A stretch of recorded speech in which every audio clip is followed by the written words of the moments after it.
everyone, my name is Neha. My job at UNICEF is to retain individual donors such as you and me. And today on World Humanitarian Day, I'm joined by Ilona Milner, who is the Chief of Planning and Monitoring. Hi Ilona, how are you doing? Good, thank you. How are you? I'm good as well, Ilona. To begin with, Ilona, which countries have you worked in? Sure. So I've been to a few countries, some of which were in very difficult situations. So I've worked in the Central African Republic, in Liberia, in South Sudan, in the Syria crisis response. So I was based out of Jordan, but covered Iraq, Syria, Lebanon, and Turkey. And most recently I was in Afghanistan, and now I'm here in India. So, Ilona, can you describe your day and work in a country such as Afghanistan? Sure. So in Afghanistan, so not unlike here, we work in an office. So I would wake up every day and go to an office and work behind a computer. But it's different in the sense that there we worked and lived in a compound with all of our other colleagues.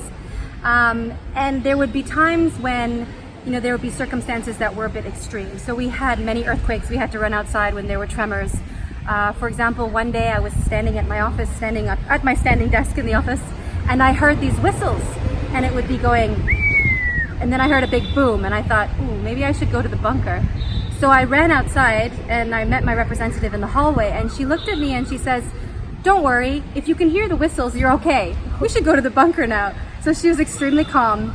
She had been in Lebanon during the Civil War, so she had experiences with rockets. But it was incredible to see how everybody managed the situation, which was extreme. But people were extremely calm. We went to the bunker and we all were safe, thank goodness. That's really scary, but what really motivated you to continue your work?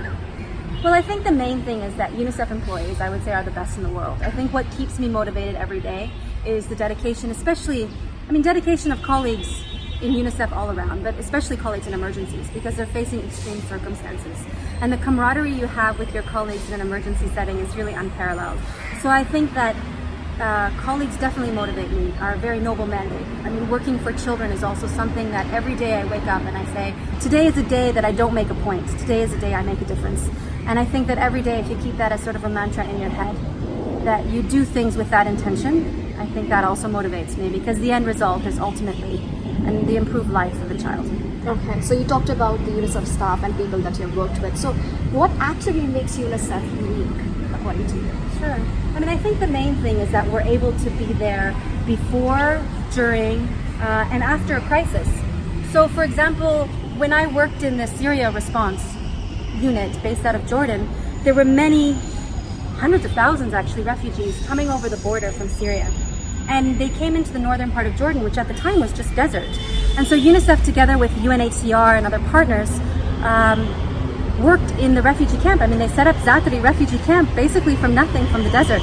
So we were in there doing water trucking, and we were able to give immediate relief to people who were really vulnerable and suffering.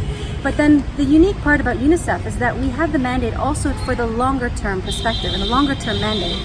So we were thinking, how are we going to ensure that this is sustainable? So you can't do water trucking every day. Yeah. So they invested, meaning the colleagues in the office there, invested in new boreholes and a wastewater treatment plant. And we're able to think about the longer term.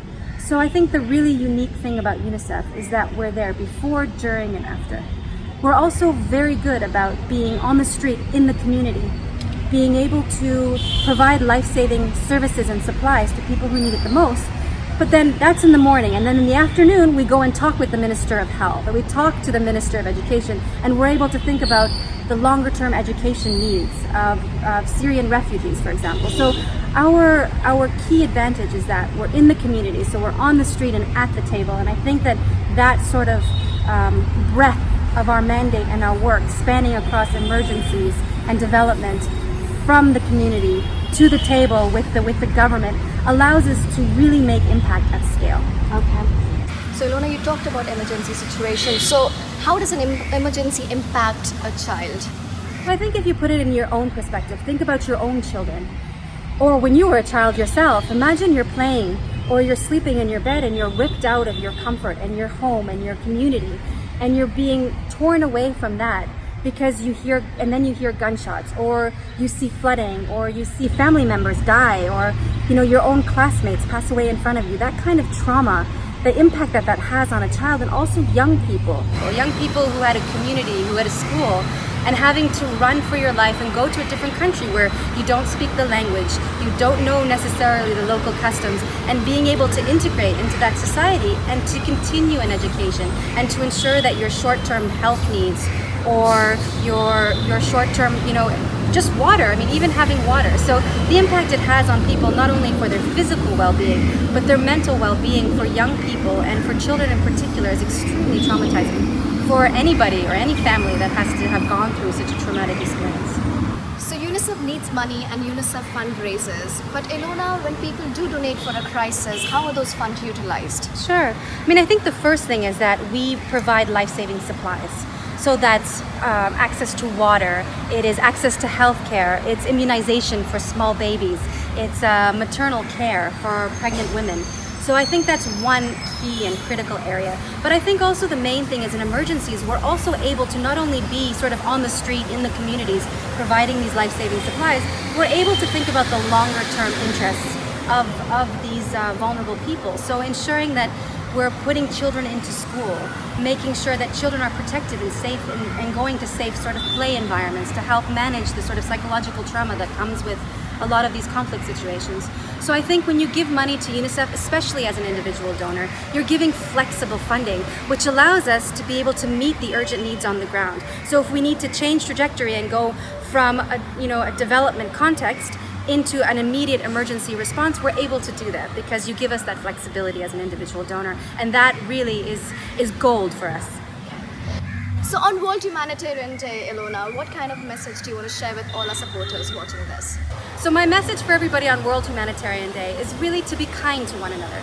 You don't know what kind of trauma people have gone through in their life. So whether it's the poor boy on the side of the street who is knocking against your window, or whether it's that elderly woman that's selling you the flag for Independence Day, you never know what people have gone through. So I think we need to look inside at our own humanity and really be kind and loving towards one another. Thank you so much, Ilona. Thank you for sharing your thoughts on World Humanitarian Day. And for all of you out there on World Humanitarian Day, Be kind to each other.